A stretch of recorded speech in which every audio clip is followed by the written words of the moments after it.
Hello les noobs et bienvenue sur ce Noobie Books 2.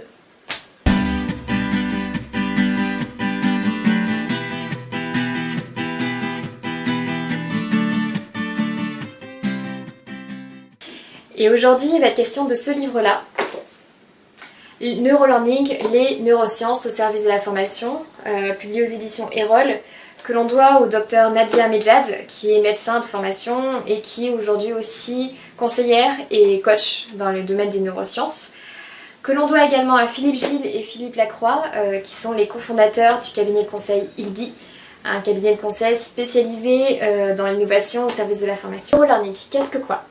Alors, c'est un nouveau terme, puisque le secteur du digital learning aime bien les nouveaux termes, mais qui a l'intérêt en fait d'être vraiment spécifique au domaine de la formation. Puisqu'en fait, jusqu'à présent, les neurosciences étaient pas mal appliquées dans l'éducation, mais pas forcément au niveau de la formation. D'où l'intérêt de créer ce terme.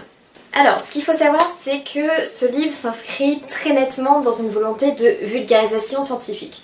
Comme chacun sait, c'est pas un exercice facile dans la mesure où il faut à la fois contenter la chèvre et le chou. La chèvre étant la communauté scientifique qui travaille sur ces sujets depuis un petit moment, qui est donc en droit d'être assez exigeante, et de l'autre réussir à intéresser les novices, les noobs, les personnes comme vous et moi qui n'y connaissons absolument rien. En ce qui concerne la construction de l'ouvrage, le premier chapitre est pas forcément plus intéressant, mais il est nécessaire dans la mesure où il va servir de base de préambule au domaine des neurosciences, à savoir que sont les neurosciences, quels ont été les détracteurs et pourquoi, quels en sont les experts.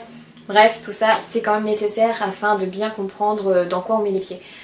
Ensuite, le chapitre 2, qui vous allez voir est nettement plus intéressant. Et en fait, dans ce fameux second chapitre, qui est appelé Neuromythes, légendes et autres a priori, on va aborder toutes ces idées préconçues qui nous ont été inculquées assez jeunes, soit par nos parents, soit par nos enseignants, soit par les médias, et beaucoup les médias en fait, et qu'on a adopté finalement très facilement.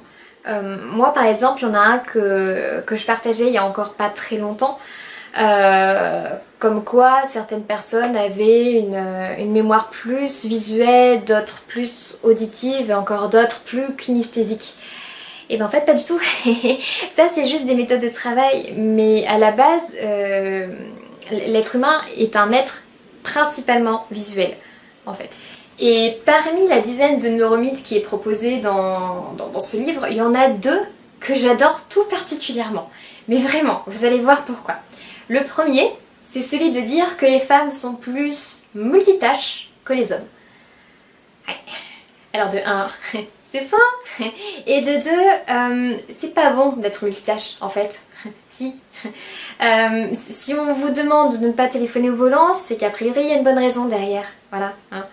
Et le deuxième, qui est lui aussi une petite merveille de sexisme, cette fois non vis-à-vis des hommes mais vis-à-vis des femmes, c'est de dire que oui, les femmes sont plus orientées communication, sciences humaines, parce qu'elles sont plus créatives, alors que les hommes sont plus mathématiques, sciences dures, je veux dire.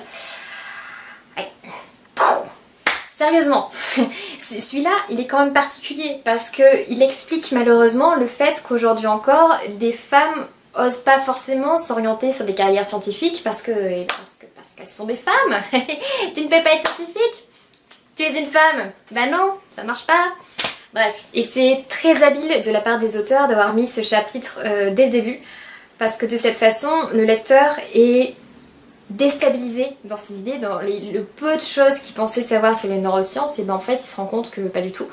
Et donc ça l'incite à aller plus loin dans la lecture, dans la poursuite de l'ouvrage. Du chapitre 3 au chapitre 6, on rentre véritablement dans le vif du sujet, avec des chapitres qui abordent respectivement ce qu'apprendre vu du cerveau signifie, sur ce qu'est la mémorisation, sur ce qu'est l'attention et comment l'exploiter, et les liens qui existent entre émotion et motivation.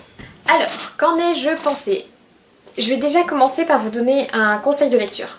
Ce livre fait 186 pages. Vous entendez ce bruit? Ce bruit, c'est le bruit de 186 pages. Donc, trouvez votre rythme de lecture.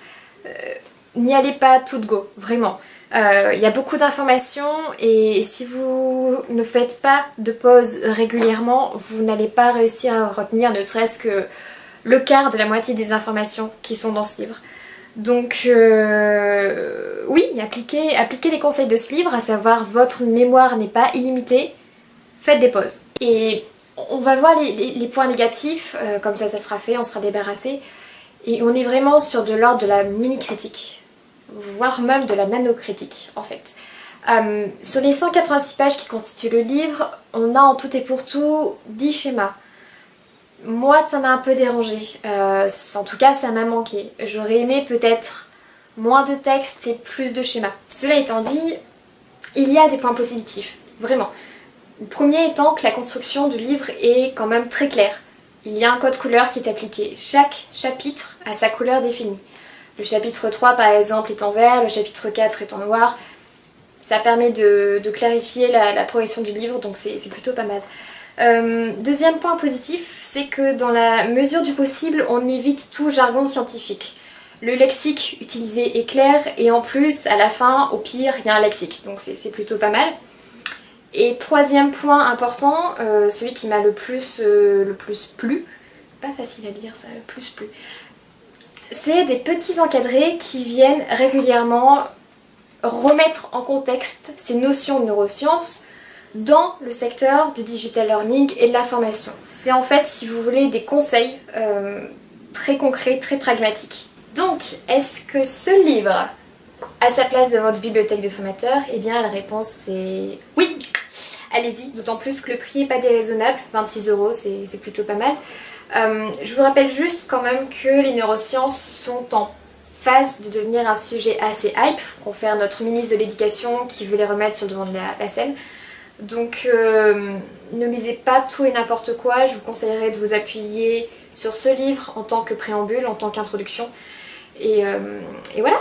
Eh bien écoutez, gentils noobs, c'est la fin de ce Noobie Books 2. J'espère que la vidéo vous a plu. Si c'est le cas, n'hésitez pas à commenter, liker, partager, ça fait toujours plaisir. Et puis quant à moi, je vous dis à très vite pour un prochain Noobie Books. Salut!